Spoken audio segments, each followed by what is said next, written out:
is this the first big blockbuster to come out directly to streaming? Directly to streaming? I mean, I guess it came out on both. But this is the one, like, if you had HBO Max, you didn't have to pay for this. Well, this wasn't like Mulan. I mean, this is how we watched it. Yeah. You know? This wasn't like a Mulan situation where... You had to pay the $30 extra. Yeah. No. This was, I guess, in that sense, yes, I would say. This was like the first... Because there were other big movies. I think Trolls actually was the first. Yeah, well... It was around the time that the pandemic started that there were some movies that were being released on streaming. But it was like for $20 or, you know, which is somewhat of a fair price if you're used to going to the movies with your family. But this was the first one where it was like, if you have this platform, it's free. Yeah. Which, if I'm being completely honest... From everything I'm hearing, it was extremely successful for HBO. Yeah. So, but I would say that was probably, for me, was probably the best part of this movie.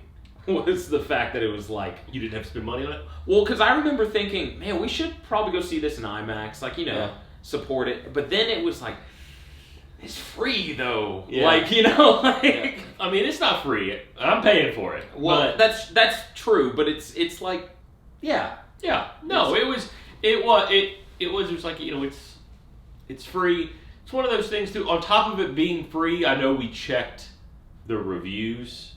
Like, I think if it would have come out and it was like had done relatively well, if it had done, if I had seen that it was like 85 or higher on Rotten Tomatoes, I've been like, let's go to the theater. Well, my deal was like I try to avoid reviews. Oh, I didn't read anything, and I didn't read anything either. I just know, like, just scrolling through like YouTube, you'd see comment like. People's review videos or like, and you go, oh, this isn't supposed to be great. Yeah, and it really wasn't. It was right off the. I mean, my initial reaction after watching it, my first thing was like, it was really long, and nothing was super memorable. You know, like there was nothing. Usually in a big budget blockbuster, there's at least something. At least a couple scenes, something that was like, that was fucking wild, that was cool. Mm-hmm. Nothing like was really great, you know? Yeah, man, like... At all. There was not... It's tough for me, because we watched... It's been a couple days now. We kind of thought about it. And I just finally was like, we're going to have to review this, because I'm gonna have to watch it again. Yeah. There is nothing else. There's nothing that sticks out. There's nothing that sticks with you. No. And honestly, I'm not going to sit there and say this was a horrible movie. No, I wouldn't make that statement at all. That said, it's just not memorable. It's just not that good. Yeah. You know, like I remember thinking actors are good. Well, see, that's what I was about to get into. Is that the acting is perfectly fine. Yeah, I think everyone does their job really well. I mean, Gal Gadot always has done well as Wonder Woman. I really like Pedro Pascal. As this character was like, it was very repetitive. And that goes into the writing. Like, his whole thing was like, I just want more power. But at a certain point, it becomes like, to what end? Yeah. You know, like there was no game plan. He just wanted more power. And that was frustrating because... first part of it, he just wanted oil. He was an oil man. Well, but then it was like he wanted oil so... Well, no, his ulterior motive was to get the stone. Yeah. But then it's like, okay, he wants oil because he wants to be able to get control of the oil in Saudi Arabia. Yeah. But then it was like, okay, but then he just kept going. Yeah. But then it was like, I don't know what. That was my main thing. I was like, what are you doing? Yeah. There was in game. Yeah. Like I would almost understand if he just wanted to get that oil and be done. He's like, oh, and now I'm like you said, I just want to be an oil man. Yeah. But it because I thought that was the original plan when you first start watching it, like because he was looking for oil, and then your thought was, okay, he needs this stone basically to get there. Like because he kept buying all this oil land that was dry. Yeah. There was no. He never could strike oil. I'm assuming he wanted to get the stone so that he could then say, oh, these dry lands will magically become prosperous. And that was I thought that was happening, and then I was like, once it happens and you look down, you're like, oh, we're like 45 minutes into this movie of a 2.5 hour movie. Yeah, and this has already happened, so you're like, okay, well, this isn't the game plan. And then he just keeps going, but it seems like he didn't have a plan. Mm-hmm. And it just kept going and going and going. Which, then that goes back to it just being poor writing. Like, that's something... And then it's weird because, like, I never really... There's the whole, like, you know, did they write him as, like, a Trump character? And I never thought of him that way until a certain point at, like, 20 minutes left in the movie, and then I was like, "Oh, this is where he's in front of like the podium as the president," and you're sitting there going, and he has hair that looks obviously fake, and it's like, and then they put that in your head, but then they show flashbacks to like his life to and how to humanize him to how he got there, and you go, "Oh, so he's not like Trump at all." Like he actually had he got to this point by kind of working hard. Now, he was conniving, I guess. He made a bunch of false promises, which I think was supposed to go into, like, the Trump character. Yeah. Like, you know. But it still was, like, it was so strange to make him... At no point did you really, really hate him. No. It was just like, it was a normal guy that wanted power, that it just went awry, but it went awry so quickly. Because keep in mind, this movie takes place over the span of a week. That's what's crazy, is that like he was not always a bad guy. Well, the other thing, and I think that's part of it too, is there wasn't a bad guy. Yeah. Even Cheetah, Kristen Wiig's character. Yeah, and she wasn't a bad guy. I think it's frustrating because... Of course, they had the she's all that thing going on with her. Yeah, that was like, frustrating. Look at that nerd. She's so ugly. No one paid attention to her. She has on glasses and baggy clothes. Look at her. It's like, no, she's clearly attractive. And then, like, when people actually would talk to her, no one... Because remember... And she was, like, super sweet and funny. Like, Diana was like, I haven't laughed this much in forever. And I was like, well... Like, that shows that she has a good personality. She's not, like, an uggo. Yeah. So, like, what are we doing here, guys? So, and then... And of course, they pulled that whole card that she... And then, you know, she makes a wish that she wants to be like Diana. She wants to be... Was it confident? No, she wants to be like Diana. I just want to be like Diana. And so, obviously, that comes with superpowers. Which, the transformation of her becoming Diana was after a one-night stand with Max Lord, Pedro Pascal... She slept in her office. She didn't know what else to wear. She pulls her dress, was it her dress down to make it into like a side piece dress? And all of a sudden people were like, you are hot. Which I was like, what? So that was her transformation. And all of a sudden, like, people were like, oh, you look good today. The guy with the double pop collar said, you look good today. Which I was like, there was a certain point in the movies where I was like, I think they made it in the 80s because the 80s were such a wild time. Yeah. Especially wardrobe-wise. Like Diana, Gal Gadot, she looks normal. Well, she's also like kind of a model, so you see her in that kind of kind of. Yeah, like you see her in that kind of stuff all the time, where everybody else is like, I guess that's true. Certain things you could look kind of outlandish. And of course, she's gonna pull it all off. No matter what. It's like, she could wear,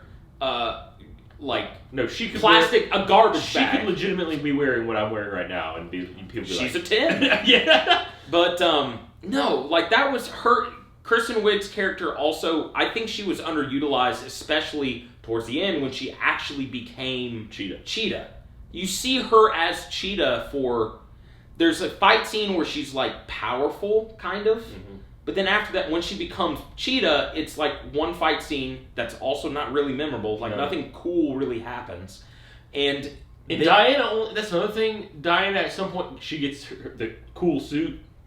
The gold suit. Oh, yeah. And it is on her, like, you see her fight in that for, like, a little bit. Well, the other thing is they set up that suit. Mm-hmm. It was welded by like the ancestors, and it was super powerful. Like, it protected whoever was wearing it, protected them from like a whole army. Yeah. And when she's fighting Cheetah is like just knocks it off like easy. Now, I guess that's trying to show that Cheetah's mega powerful. But it still was kind of like, why set up this armor like it's super badass if they don't even use it? Yeah. Like, that was something that was dumb. This whole movie was filled with things that was like, why did they do that? Or it was like, that was pointless, or that was dumb. That was kind of the frustrating part and it goes back into, I think if they chopped 30 to 45 minutes off this movie, it actually would have been a decent movie for me. Probably. I remember before, my biggest concern going into the movie was like, how are they bringing Chris Pine? Like, because I didn't know a whole lot. I was just like, we just knew Chris Pine was in it. Yeah, and you're like, how are you bringing him back? Like, how is that? He's great, by the way. Well, no, again, all the acting's fine. Yeah. And Chris Pine's so easily watchable. Yeah. Correct, yeah. But yeah, and I was okay with how he got brought back because that was her wish. They're sitting around talking about the stuff. It's kind of early on in the movie before they even know what's going on, and she has a moment of like, I wish that character was here. She doesn't say it, but you can tell she's thinking about it. Exactly. And yeah, then he shows up, which this is something that actually kind of made me mad. A lot of the wishes just happened. That things would just appear out of nowhere. Like, for instance, the guy's dry lands just all of a sudden became prosperous, with oil. For some reason, Chris Pine took over another man's body. Which I was like... Well, there's probably some guidelines we didn't get. Like in Aladdin, where Robin Williams goes there's through... rules. You can't bring back the dead. Yeah. But I can. It's not pretty. Yeah, I guess it would have been like that. But, so he takes over this random guy's life, which... But if there was rules, it was never explained. Yeah. And, and it was like, okay, I guess that's happening. And he's great. They're also, the story, I guess, the storyline is literally like a modern adaptation of The Monkey's Paw. Yeah. Where every wish actually compare. Well, he says it. Yeah. But it's like so obvious from the get where it's like, oh, these wishes are coming with repercussions. Yeah. Where Diana wishes Chris Pine's back, but throughout the movie you start seeing that like she's being affected by being hit by a bullet. Like, and she's not as strong as she usually is. It's like, she's slowly losing her power. Slowly losing her power. And with Kristen Wiig, she's losing her humanization. Like, she's losing. She used to be super sweet and kind and all, like, and of course they show it. They show it by her giving food to a homeless man that clearly was like, what did he say? He was like, "Oh, you always give me food." It was a very stereotypical. Yeah, I was like, "You're too good to me." Yeah, yeah.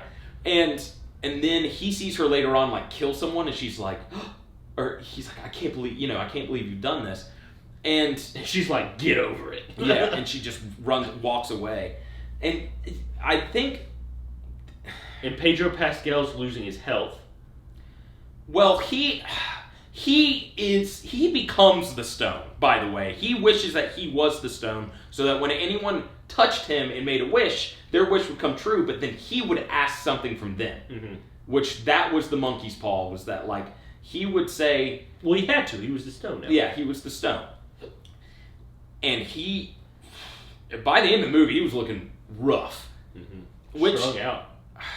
Okay, so this was a theory of mine. Well, we both picked up on it about halfway through. Honestly, for me, it made the watching experience a little more enjoyable because I was like, this is wild. Which was, I thought the character arcs of the three main characters, not including Chris Pine, was an allegory to cocaine use or addiction in the 1980s. It was close. Which was the whole thing where, like, back then, cocaine was a drug. Yeah. It was recreational. But people they used it. Like, they almost looked at it like this was, it was just something that made you feel good, They didn't realize, like, the real repercussions of things. So my comparisons were, it became especially evident for me with the two villains. Yeah, it's quite obvious. Again, I was thinking it, you said it, and then we just made jokes about it. Because I was like, oh, this, and especially when Kristen Wiig and Max and Pedro Pascal are in the helicopter, mm-hmm. and he's looking strung out, and she has like bags under her eyes, and she's wearing that like crazy spiked clothing, and she's just like all. I was like, these are two people that have been on a massive cocaine bender. Yeah. And it made like Kristen Wiig was super nice, but then she became corrupted by the stone, the drug, and it's like she became really like mean and aggressive. Yeah. You know, and Pedro Pascal is also, he becomes very neurotic and is always needing something. And like that point where he's asking for someone to make a wish on he's him. jonesing for wishes. Yeah. And I was like, this is like cocaine use. Yeah. It's crazy. Like that was something I was like, this is just wild. And Diana's got the aspect where like she got a taste of it. Yeah.